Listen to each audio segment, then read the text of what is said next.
Ever feel like you're stuck in a rut, like you're working for someone else's dream instead of your own? Yeah, definitely. A lot of people feel that way. Well, we're diving into the world of Cody Sanchez, an entrepreneur who went from Wall Street employee to owning over 100 businesses. And she's got some really interesting insights about how to unlock your own ownership potential. So Cody talks about this idea of the working John, someone who's successful on paper, but feels trapped in their job working for someone else's dream. Right, like they're just going through the motions. Exactly. And Cody argues that we've become a society of renters instead of owners. We rent our time, our skills, even our financial potential. But Cody's living proof that it doesn't have to be this way. Right. And you know, it's interesting. Cody herself started as a working John. She felt stifled in finance despite her outward success. So what was her stair step out? Well, she bought a laundromat. For $100,000. Yeah. And that first purchase, that laundromat, it illustrates a really crucial point. Cody wasn't afraid to dive into an industry she knew very little about. Yeah, because she understood the power of deal making. Exactly. Which is a language she believes everyone can and should learn. Now, I don't know about you, but when I first heard $100,000 for a laundromat, I thought, who has that kind of cash just lying around? Right. But Cody's approach is all about understanding the why behind a sale and finding creative solutions. It's brilliant, actually. In that first deal, the laundromat owner was ready for retirement. He'd been in the business for decades. And Cody recognized that for a lot of small business owners nearing retirement, finding the right buyer is often more important than squeezing out the absolute highest price. So how does she tap into that? Well, she talks about this idea of seller financing, essentially becoming the bank for the business you want to buy. So can you break that down for us? Absolutely. So seller financing is a really powerful tool, especially for someone starting out with limited capital. Cody might pay a lower upfront price, but she structures the deal so that the seller continues to receive payments and benefit as the business grows. So it becomes a win-win. Exactly. Wow. It's like she says, most of us aren't taught this language of deals, but once you do learn it, you start to see opportunities everywhere. And get this. Cody actually bought businesses for as little as $3,000 using this approach. That's amazing. I know. And it's really empowering because it shows that you don't need to be a financial whiz to make this work. So you don't need an MBA or years of experience in finance. Not at all. You need resourcefulness and a willingness to learn. Remember, Cody didn't start with either of those. She was a journalist. Right. She saw an opportunity and learned the ropes as she went. She even used platforms like Reddit to connect with industry insiders and find businesses for sale. That's amazing. You know, it reminds me of what Cody calls a personal P&L review. She encourages listeners to analyze what they already spend money on and see if there's a way to turn those expenses into assets, even using their existing hobbies or interests. It's such a good point. It's all about reframing your thinking. So, for example, Cody bought a podcast production company. Now, it wasn't because she was passionate about audio equipment or anything. She understood its potential, and her network was full of people who needed those services. So it's about spotting those hidden opportunities. Exactly. And understanding that what you already know and who you know can be incredibly valuable assets. Right. And it all ties back to Cody's overarching message, the power of ownership. And it's not just about owning businesses. It's about owning your time, your skills, your financial future. Now that we're starting to see the world through Cody's deal-making lens, let's dive into one of her most intriguing concepts, the gateway drug business. Okay. And no, it's not what you might think. So what exactly is this gateway drug business? It's not as sketchy as it sounds, right? Not at all. Okay, good. It's actually a brilliant strategy for breaking into the world of entrepreneurship. Okay. So Cody's point is, don't jump into these complex ventures with huge upfront costs right away. Right. Start with a gateway drug business, something simpler, more affordable and manageable so you can really learn the ropes of ownership and deal making. Okay, so like what? Give us some examples. Think laundromats, car washes, even vending machines. Oh, Businesses that might not be super glamorous, right. but they offer this low-risk way to gain experience and really understand the fundamentals. Got it. So these gateway drug businesses, they're often overlooked, but they're a good way to learn the mechanics of running a business, right? Understanding the finances and developing your business acumen. Exactly. And this brings us to another important point, which is how to actually find the right opportunities. Okay. And Cody emphasizes it's not just about finding any business, it's about finding motivated sellers. Motivated sellers. Yeah, and what's so interesting here is she talks about these motivated sellers as individuals who are ready for a change. Maybe they're looking to retire.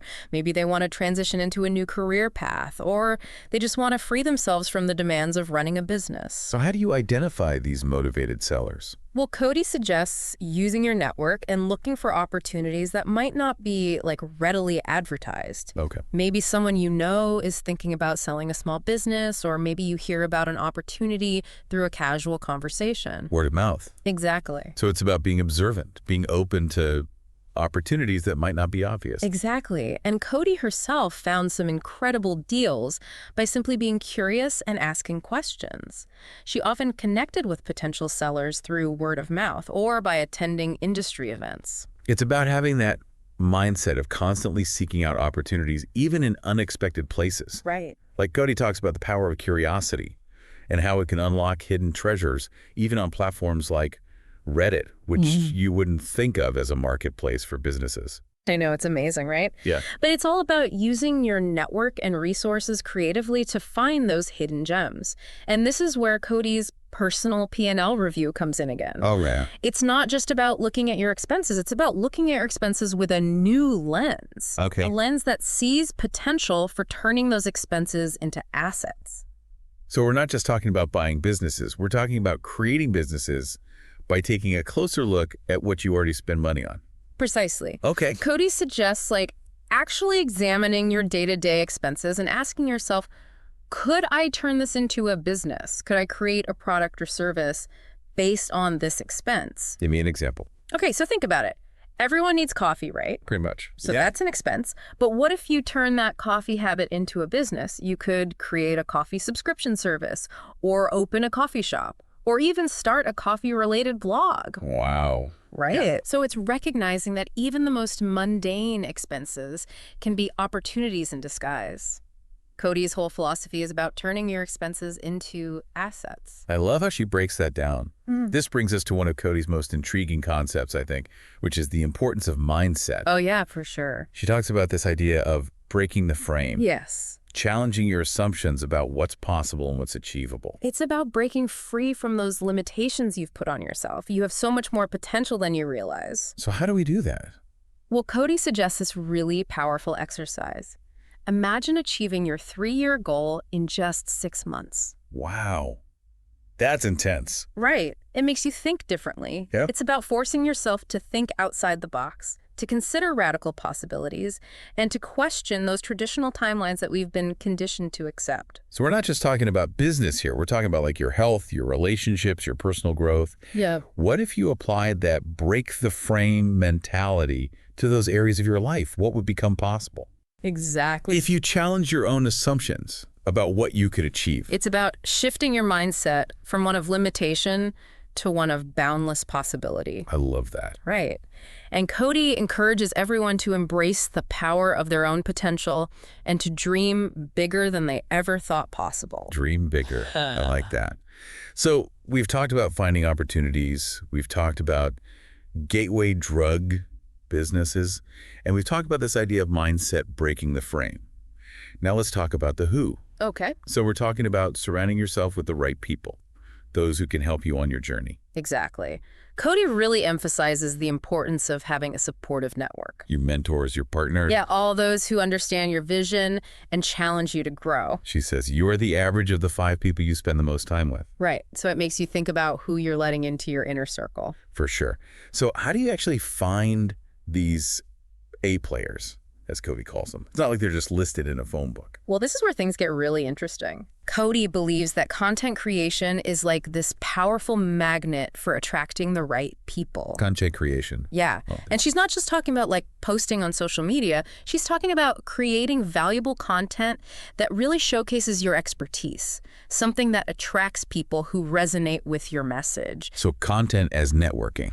Exactly. Okay, so instead of chasing after those opportunities, yeah, you're putting yourself out there. You're creating a pull that draws opportunities to you.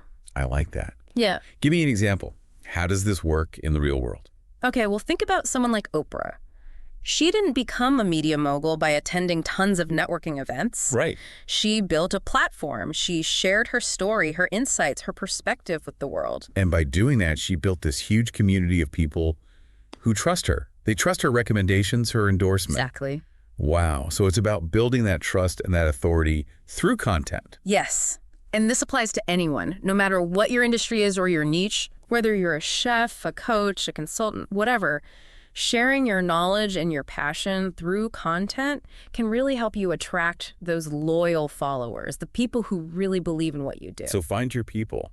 But Cody stresses that this isn't about being like salesy or promotional all the time. Right. It's not about that. It's about providing value, building relationships, letting your authentic self shine through. That's so important because people can spot a phony a mile away. Yeah. You have to be genuine. Cody really emphasizes that the most effective content comes from a place of real passion. You have to want to help others. Like she said, the best way to sell is to stop selling. I love that. Focus on those relationships. Yeah. Provide value, create content that your audience connects with, and the opportunities will come. It's so true. It's a much more sustainable way to build a business and a network. And it all comes back to that core message of ownership. Yeah. Owning your message, your platform, your connection with your audience. But building a business, even with the right mindset, even with the right people around you, it's not always easy, right? Oh, absolutely not. There are always going to be challenges and setbacks. And Cody's really honest about that. Even successful entrepreneurs make mistakes. Exactly. And she says those setbacks, they're inevitable. They're going to happen. Yeah. But they're also valuable. They're learning opportunities. She talks about this mountain climbing experience she had. Oh, yeah. It was a turning point for her. She realized that sometimes the most courageous thing you can do is walk away from something that's no longer serving you. Even if you've invested a lot in it, even if it's hard to let go. Wow. So it takes courage to defy those expectations, to choose a different path, to define success on your own terms. Cody's really encouraging us to question the shoulds, those societal expectations that might not align with our values or our aspirations. Yeah, like maybe everyone expects you to go to college and get a corporate job, but your heart's not in it. Right. Cody would say it's okay to follow a different path. And that real wealth isn't just about money. Exactly. It's about having a life of purpose and impact and, even adventure. I love that she doesn't sugarcoat it. Entrepreneurship isn't always glamorous. Definitely not. But it's an adventure. And it requires courage, resilience, and a willingness to embrace the unknown. And to be okay with not having all the answers. This has been an amazing deep dive. I know, I've learned so much. So much great stuff from Cody Sanchez. And you know what? You don't have to climb someone else's mountain. Nope. Choose your own adventure and climb it on your terms.